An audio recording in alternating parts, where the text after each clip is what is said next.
নমস্কার, আমার চ্যানেলে আপনাদের সবাইকে স্বাগত জানাই। আজকে আবার একটা নতুন রেসিপি নিয়ে আমি আপনাদের সামনে চলে এসেছি।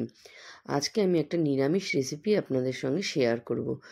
আর এখন বাজারে ইঁচড় খুব পাওয়া যাচ্ছে। আজকে আমি বানিয়ে দেখাবো হচ্ছে এঁচড়ের কোপ্তা। তো আপনারা এই নিরামিষের দিনে এই রেসিপিটা অবশ্যই ট্রাই করবেন। এত সুন্দর হয় এটা। আর প্রথমে আমি এখানে ছোট দেখে ইঁচড় নিয়ে নিয়েছি। এই রেসিপিটা কিন্তু এঁচোড়টা যত কচি হবে তত ভালো হবে। তো আমি এখানে আগে একটু তেল মাখিয়ে নিলাম, মানে এই চাকুটায়। তাহলে কি হবে, এর মধ্যে আঠাটা লাগবে না। আর দেখুন প্রথমে আমি এঁচোড়টা কেটে নিচ্ছি। আর এঁচোড়টা কিন্তু এখানে 500 গ্রাম মতো ওজন হবে। আর এঁচোড়টা কিন্তু দেখতে ছোট, কিন্তু একটু মানে বাড়তি হয়ে গেছে। আপনারা কিন্তু চাইলে আরেকটু কচি এঁচোড় নিলেই ভালো হয়।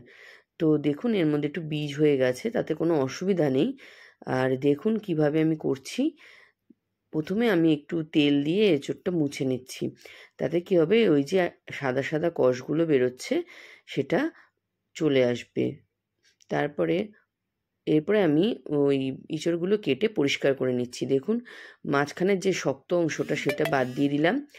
আর হচ্ছে এখানে ওই পিছনের ছালটা ছাড়িয়ে নিয়েছি। আর এখানে আমি একটা মিডিয়াম সাইজের আলু দিয়ে দিলাম এঁচড়ের সঙ্গে সেদ্ধ হওয়ার জন্য। প্রেসারে দিয়ে নুন হলুদ দিয়ে একটা সিটি দিয়ে নেব। আর এখানে আমি আদা আর কাঁচা লঙ্কা দিয়ে একটা পেস্ট তৈরি করে নিচ্ছি।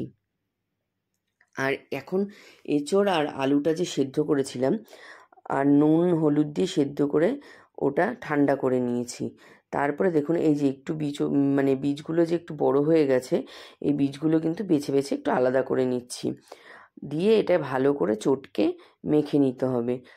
আর আপনারা কিন্তু অবশ্যই কচি ইঁচড় নেবেন, তাহলে সুবিধা হবে।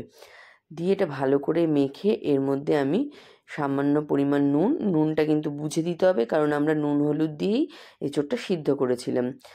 আর হলুদ আর একটু জিরের গুঁড়ো, একটু ধনের গুঁড়ো দিয়ে দিলাম।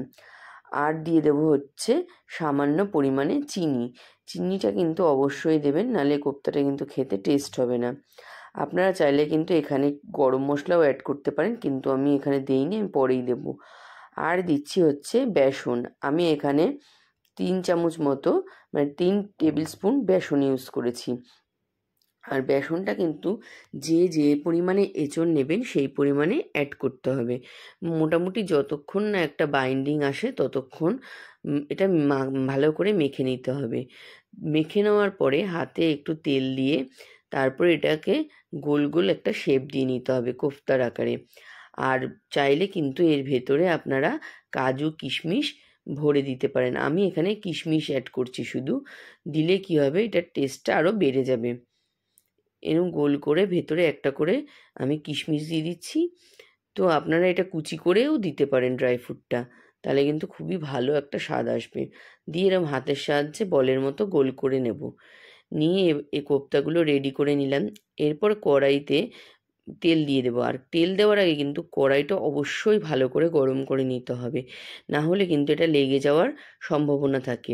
আর তেলটা একটু বেশি পরিমাণে দিতে হবে। চাইলে আপনি ভাজার পরে তেলটা কমিয়েও রাখতে পারেন। আমি একটু বেশি পরিমাণেই তেল দিয়েছি, কারণ এগুলোকে ডিপ ফ্রাই করতে হবে। দিয়ে আর একবারে বেশি ছাড়া যাবে না, 4-5টা করে মানে ভেজে নিতে হবে।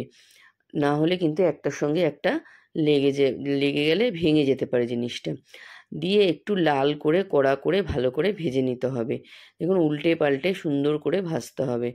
আর এটা কিন্তু ভালো করে লাল করে না ভাজলে তাহলে কিন্তু ভেঙে যাবে, আগেও বললাম। আর এরকম অল্প অল্প করেই দিতে হবে। দেখুন সুন্দর একটা গোল্ডেন কালার চলে এসছে। দিয়ে আমরা সব এরকম করে নেড়ে চেড়ে ভেজে তারপরে এটা তুলে নেব। আর একবারে বেশি দেবেন না অবশ্যই। এরকম একটা একটা করে দেখুন পুরো একদম দেখলে একদম পুরো গোলাপ জামুনের মতো হয়েছে দেখতে। এইবার তুলে নিলাম। এইবার আমরা কি করব, এই কারিটা বানানোর জন্য আমরা আলু কেটে নেব। আলুগুলো কিন্তু একটু স্কোয়ার শেপের কেটে নেব। দেখুন আমি কিরম করে কাটছি। একটু বড় বড় করেই আলুগুলো কাটতে হবে, যেরকম আমরা সাধারণত যে কোনো ডালনায় কেটে থাকি বা যেমন পটলের তরকারি বা এরকম তরকারিতে দিয়ে থাকি সেরমভাবেই কেটে নিতে হবে। আলুগুলো কেটে এবার ধুয়ে এবার প্রথমে আমি এখানে জিরা মানে সাদা জিরা ফোড়ন দিচ্ছি, দিয়ে আলুগুলো দিয়ে দেবো। আমি কিন্তু আলুগুলো আর আলাদা করে ভাজবো না, একবারেই মানে কষিয়ে নেব। তো আলুগুলো দিয়ে এবার নুন হলুদ দিয়ে ঢেকে নিতে হবে। ঢেকে না নিলেও মানে যদি কেউ না ঢাকেন তাহলে কিন্তু এটা সিম করে সুন্দর করে ভেজে নেবেন। আমি এখানে কিন্তু ঢেকে দিয়েছিলাম, সেটা দেখানো হয়নি। তো আর ঢেকে ঢেকে সুন্দর লাল করে ভেজে নেব। আর এখানে একটা পেস্ট তৈরি করে নেব। পেস্টটা হচ্ছে জলের মধ্যে একটু জিরে আর ধনে গুঁড়ো দিয়ে দিয়েছি। মানে আমি এখানে 2 চামচ জিরের গুঁড়ো আর 1 চামচ ধনে গুঁড়ো দিয়েছিলাম। আর তারপর তেলের মধ্যে 2টো তেজপাতা দিয়ে দিলাম, দিয়ে এই জিরের গুঁড়োর পেস্টটা দিয়ে দিলাম, দিয়ে এবার ভালো করে এটা কষিয়ে নেব। আর একটু নুন হলুদ অ্যাড করে দেব, আর মিষ্টিও দেব। মানে মিষ্টিটা কিন্তু যে যেরকম খান সেরকম অ্যাড করবেন। আর যেহেতু এটা নিরামিষ ডিশ, তো একটু মিষ্টি মিষ্টি হলেই ভালো লাগে, তো সেই বুঝে সবাই মিষ্টিটা দেবেন। আর এখানে হচ্ছে আমি টমেটো মানে হাফ একটা মিডিয়াম সাইজের টমেটো নিয়েছি, সেটার হাফটা পেস্ট করে দিচ্ছি। পেস্ট করে দিলে কি হবে, ঝোলের কালারটা সুন্দর হবে আর টেস্টটাও কিন্তু বেড়ে যাবে। দিয়ে এবার ভালো করে এটা নেড়েচেড়ে কষিয়ে নিতে হবে। যখন নাকি মোটামুটি এটা কষে আসবে, দেখবেন এর এর থেকে তেল ছেড়ে আসবে, বুঝতেই পারবেন। তো দিয়ে এটা ভালো করে নেড়েচেড়ে দেখুন কীরমভাবে আমি কষিয়ে নিচ্ছি।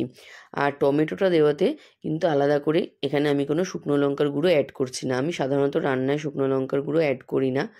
দিয়ে এখানে জল দিয়ে আমি ঝোলটা দিয়ে দিলাম।